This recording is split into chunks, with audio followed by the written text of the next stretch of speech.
The Ledger Nano S is an intriguing little thing. It's a memory stick sized hardware device that can perform multiple tasks, including being a secure Bitcoin wallet, an Ethereum wallet, and also a hardware authenticator for the universal second factor authentication standard.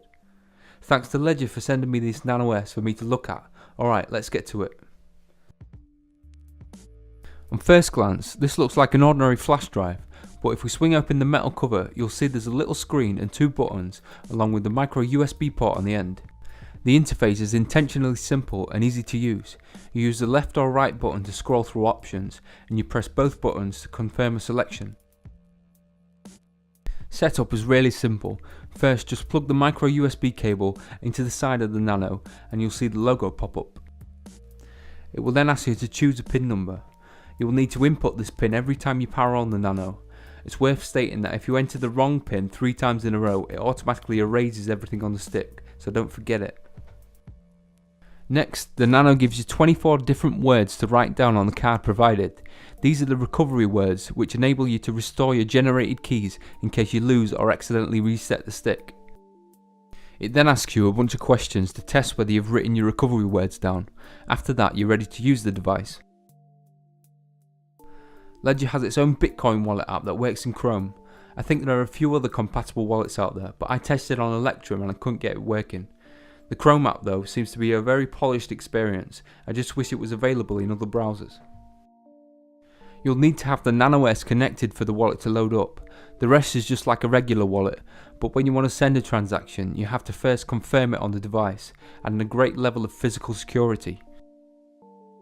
The cool thing about this is that all the important keys and sensitive data is always stored on the Nano itself, so in theory it doesn't matter if the computer you use it on is riddled with Bitcoin stealing viruses or compromised in some other way, it'll still remain secure. And this also means you can plug it into any computer with access to Chrome and the Ledger Wallet app and still have access to your account.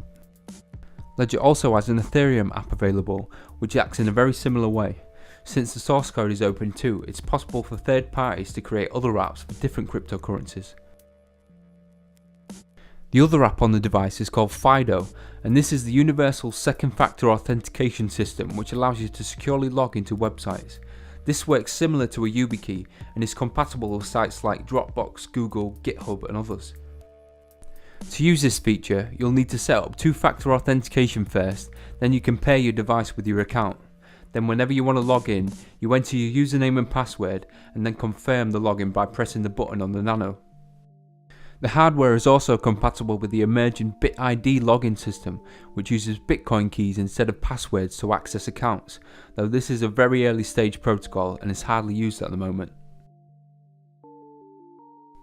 It's my first time using hardware like this, and I must say I really like it.